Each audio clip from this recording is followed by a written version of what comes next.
in the 20s Thursday morning and only a high of 40 by Thursday afternoon.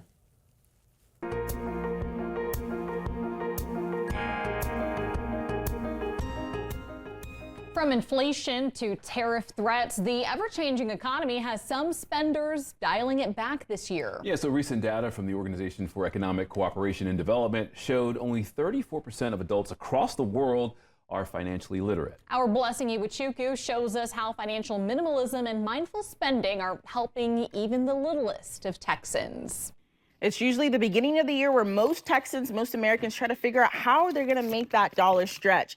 But what about kids? Well, there's a new trend that all family members should know how to make that dollar stretch. Okay, here's sports. Jen Brown and her 3 kids are in their element inside this Dallas Target. I'm such a clearance shopper, and my husband always says just because it's on sale does not mean you have to buy it. The mompreneur and her family have had to learn that and some other tough financial lessons over the years.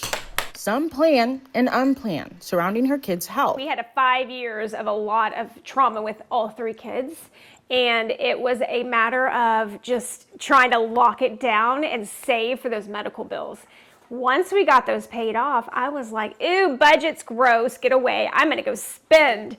And so now it's time to, we've got college coming up. We were buying a car for my 15-year-old. This year, she and many Americans are trying to make a change for the better with finances. I was like a really big spender. Really? At 9 years old? Yeah. Even in her young kids' lives who are not even old enough to legally work. I'm kind of a natural saver, so I don't really like to go out and buy things just for fun. At the start of the year, some kicked off 2025 with a no-spend challenge. See anything still? This means not indulging in non-essential items like eating out, coffee, alcohol, clothes, and more. We could teach our kids how to have a better relationship with money. We can change the world. But some financial experts say there's more to it than just that. Financial literacy isn't something we typically teach to kids or adults.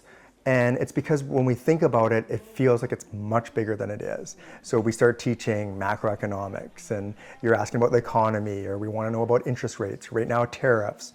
But really, for me, financial literacy is understanding the value of money. David Delisle is an author and speaker from Austin. He just wrote his first book, The Golden Quest. Kids' Life. It's a comic book for kids focusing on finances, mindful spending, and what he likes to call the awesome stuff. And it just gets people to just start thinking about, like, what are you buying and why? And is it really something that's bringing you joy, or is it just more stuff? The U.S. Department of Commerce reported Americans spent nearly 4% more in 2024. Awesome stuff. The most since early 2023. The prime or the candy? After getting out of years of medical debt, the Brown family is now spending 2025 Thank you. wisely. In Dallas, Blessing Iwachuku, Spectrum News.